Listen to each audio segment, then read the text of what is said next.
2 दिन बाद स्कूल के सभी बच्चे टूर पर जा रहे हैं। मैंने तो मैम से मना कर दिया, लेकिन मैम कह रही थी कि पढ़ाई के साथ साथ हमें म्यूजियम और हिस्टोरिकल प्लेस के बारे में देखना चाहिए और जानना चाहिए। हाँ ठीक ही तो कह रही थी मैडम। अरे हमारी बेटियां किसी भी चीज में पीछे नहीं होनी चाहिए। तुम टूर पे जरूर जाओगी। हाँ बेटा, और मैंने तो तेरे लिए नया यूनिफॉर्म भी सील दिया है, इसलिए तुझे अब चिंता करने की कोई जरूरत नहीं है। Thank you mummy papa. आप जैसे माँ बाप हर किसी को मेरी हर छोटी छोटी ख्वाहिशों को पूरा करने के लिए आप दोनों दिन रात मेहनत करते हैं। वैसे ही मैं जल्दी ही कामयाब होकर आपके हर एक सपने को पूरा करूँगी। टुनटुनी मिडिल क्लास फैमिली से थी। उसके पापा कुली थे और उनको दूसरों का बोझ उठाने का जो भी काम मिलता वो करते और उससे पैसे मिलते थे, वो उसी से अपना घर चलाते थे। वो लोग वही स्टेशन के पास किराए का घर लेकर रहते थे। ऐसे ही हंसी खुशी टुनटुनी का परिवार चल रहा था। टुनटुनी के पिता टुन्नू चुड़ा बहुत ही विनम्र और दयालु स्वभाव के पक्षी थे। वो हमेशा दूसरों की मदद किया करते थे। ऐसे ही एक दिन एक अंधी पक्षी अपने बच्चे को लेकर स्टेशन पर ट्रेन आने का इंतजार कर रही थी। तभी अचानक से उसका पैर फिसल जाता है और उसका बच्चा पटरी पर गिर जाता है। माँ मुझे बचाओ, माँ बचाओ मुझे। अरे बेटा कहाँ हो तुम? गोलू, मेरे बच्चे कहाँ हो तुम गोलू? वो अंधी माँ बेबस होकर इधर उधर अपने बच्चे को तलाश रही थी।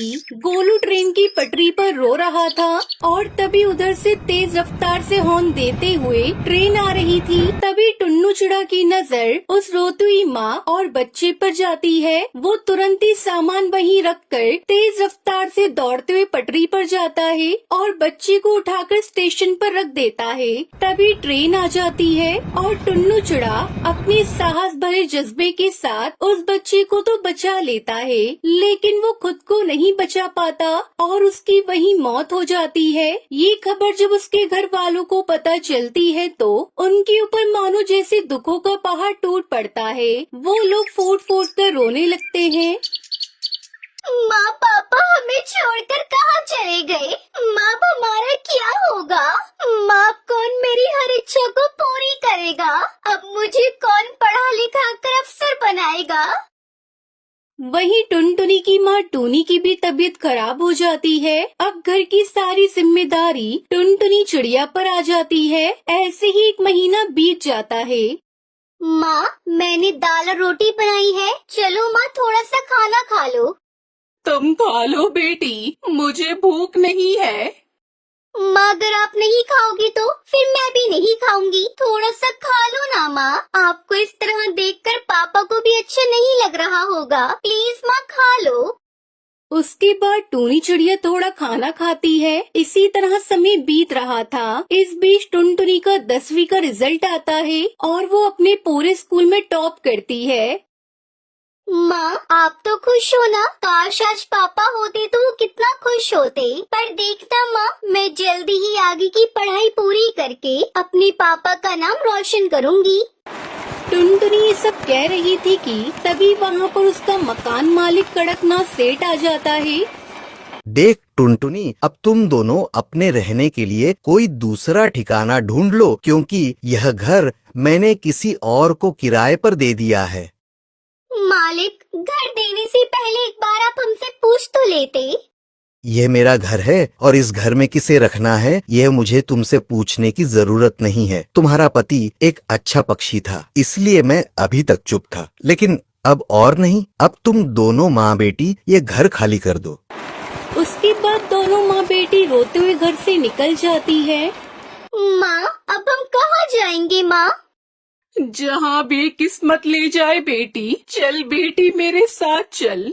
उसके बाद दोनों माँ बेटी घर की तलाश में निकल पड़ते हैं, लेकिन उन्हें कहीं कोई घर नहीं मिलता। वो दोनों एक सुनसान सड़क पर बस चले जा रही थी। तभी एक तेज रफ्तार गाड़ी आती है और टूनी चिड़िया को टक्कर मारकर चली जाती है। माँ ये आपको क्या हुआ माँ? अरे कोई है तो मेरी मदद करो। अरे कोई है। सुनसान सड़क पर उसकी मदद करने वाला कोई नहीं था। तभी उसे वहाँ एक बस दिखाई देती है और टुनटुनी चिड़िया जैसे तैसे करके अपनी माँ को बस में बिठाकर उसे चलाते हुए हॉस्पिटल ले जाती है। देखिए चिड़िया, तुम्हारी माँ के सिर से काफी खून बह गया है, हमें ऑपरेशन करना होगा, तुम जल्दी से 1 लाख रुपए जमा करवा दो। डॉक्टर साहब, आप ऑपरेशन की तैयारी करिए, मैं अभी पैसे लेकर आती हूँ। टुनटुनी उसी बस में बैठकर रो रही थी। हे भगवान, पापा को तो पहले ही मैं खो चुकी हूँ। अगर माँ को कुछ हुआ तो मैं नहीं जी पाऊंगी। मुझे हर हाल में मेरी माँ की जान बचानी है, लेकिन मैं इतने सारे पैसे कहाँ से लेकर आऊंगी? तभी उस बस में से आवाज आती है, परेशान मत हो टुनटुनी चिड़िया, मैं परी लोक से आई हुई हूँ। मैं जादुई बस हूँ और तुम्हारे परिवार वालों की अच्छाई को देखते हुए ही रानी परी ने मुझे तुम्हारी मदद के लिए भेजा है। आज से तुम्हें घबराने की कोई जरूरत नहीं है। ये लो, ये पूरे 1 लाख रुपए हैं। जादुई बस, मैं तुम्हारा ये एहसान कैसे चुका पाऊंगी? थैंक यू बस, तुमने मेरी ऐसी मुश्किल समय में मदद की जब मेरा साथ देने वाला कोई नहीं था। उसके बाद टुनटुनी वो पैसे लेकर अपनी माँ का इलाज करवाती है। कुछ दिनों में उसकी माँ ठीक हो जाती है। फिर जादुई बस टुनटुनी चिड़िया से कहती है, अब तुम दोनों माँ बेटी जल्दी से मेरी बस में जाकर बैठ जाओ, मैं तुम्हें एक चमत्कार दिखाती हूँ। उसके बाद वो बस खुद ब खुद एक बस घर के रूप में बदल जाती है।